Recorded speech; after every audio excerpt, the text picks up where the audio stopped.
Missy Heydrich, and welcome back here to the 2024 Women's Basketball Media Day. Now joined by the head coach and players from the University of Colorado.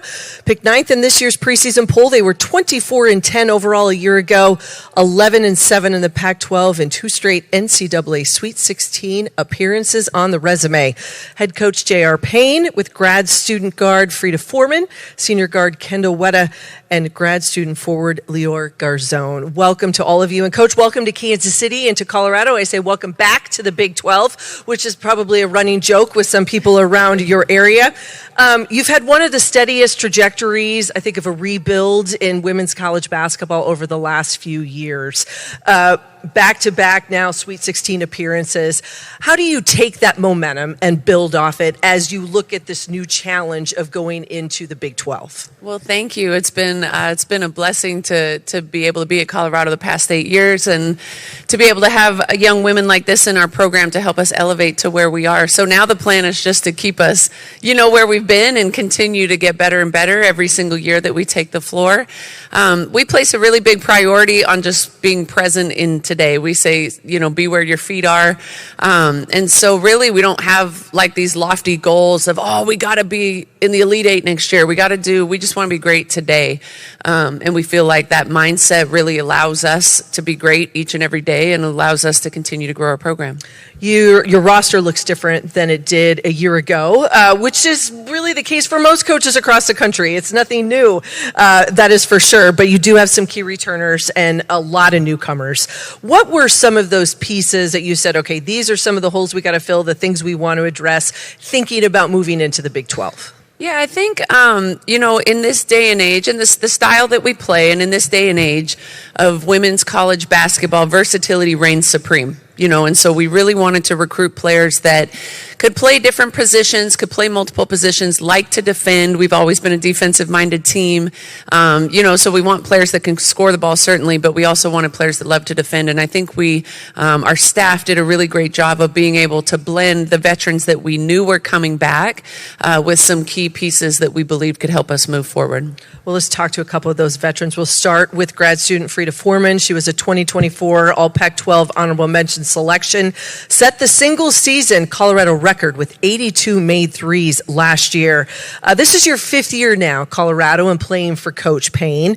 As a player, how do you all like to describe the identity and culture of your program? We like to describe ourselves as disciplined and tough. And those are things that we work on from we get on campus this summer, and then just really seeing how that looks like, not just on the basketball court, but in everything we do. Like being tough and disciplined is something that we know we need to be to win. So we just kind of try to channel that through just having good body language, doing what you're supposed to do is something we say a lot. So that's definitely our identity. Kind of seems somewhat simple, but yet it's a very easy way to go. A career season for you, I just mentioned those 82 made threes.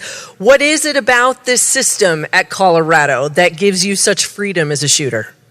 Yeah, we like to play super fast. So as long as I'm just running my lane and, I have great point guards like Kendall and then Jalen in the past to look up for me and see if I'm open on the three. And then our offense is just very free-flowing, a lot of movement without the ball. So I'm constantly able to be a threat. So I think that's been really helpful for me. And then, just having teammates who really know me well and know what spots I like to get the ball in. Well, it's nice to have a good point guard next to you, and that is Kendall Wetta, a senior guard, appeared in 34 games a year ago, averaged career highs in both points and assists last season. You've got new faces. You're a veteran on this team.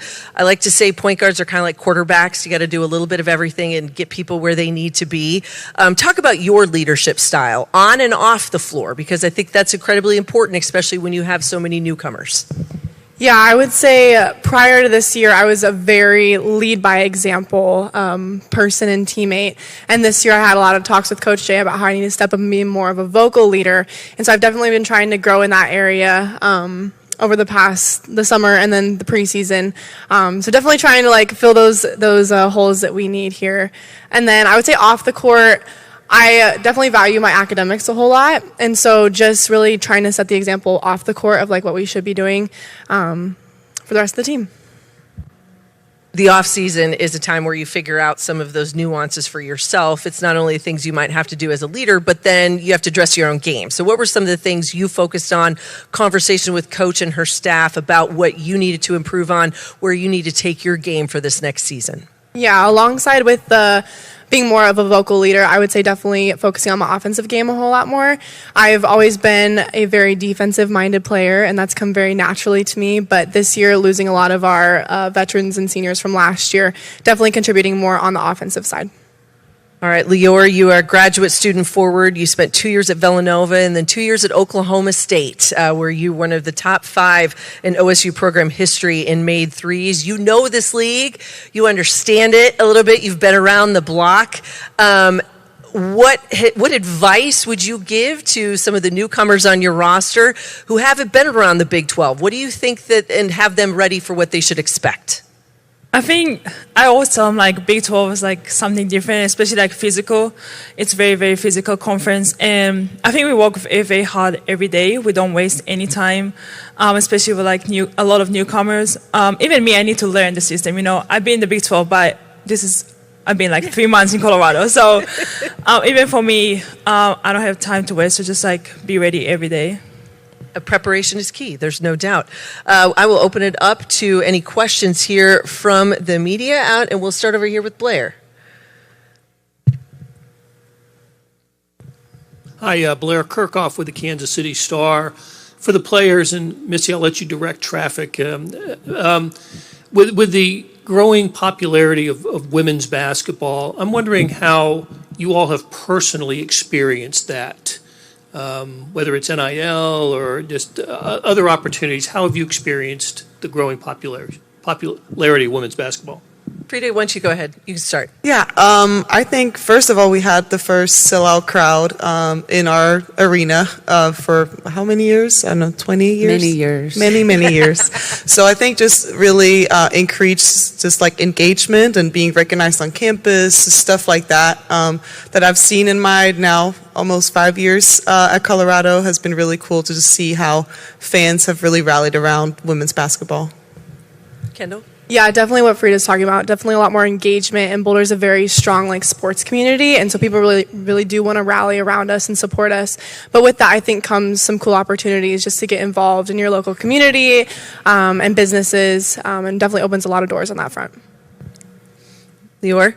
Yeah, I was just like agree with everything they're saying. And like even today, I've been here last year, and like even the media, this is more people than we had last year, and just like that attention we get. And they make fun of me, but like I'm walking around like I need to make my TikTok today so everybody can see it. So I think it's just like the small stuff that I think make it very fun. Absolutely. All right, next question. We'll go right there to David. David Smale, Field Level Media. Coach, Big 12 is known as a very physical conference. We saw that in person last year when you guys played at K-State. With a largely new roster, will that still fit your personality as a coach to be very physical? Yeah, thank you. I just want to echo also what these guys said. It's amazing to see all of you here. Thank you guys for being here to promote and support the Big 12. But yeah, I don't really know any other way to coach. So, when we recruit players, we talk about being the hardest working, toughest, most disciplined team in the country. And it's just sort of built into our DNA to be physical, to be tough, to play fearlessly. So I wouldn't really know any other way to coach. We've got time for one more question right here in the front. Yeah, Coach Matthew Postins, Heartland College Sports. To kind of go back to a couple questions ago, in terms of your preparation this summer to get ready for this conference, you got a taste of it against Kansas State, but what did you learn diving into tape, diving into scout that maybe you didn't know about this conference already? Yeah, I think, playing Kansas State was a great opportunity for us on their home court in a sold-out arena, for that regional game was incredible. I think the preparation that we saw from their side of things as well, like it was two very well-coached teams, two really tough teams, physical teams, great size, great diversity of play, and I think, that's very indicative of the strength of our conference. Well, we want to welcome all of you to the Big 12 and look forward to seeing you back here in Kansas City for the Big 12 tournament in March, where you can maybe get some barbecue and check all of that out.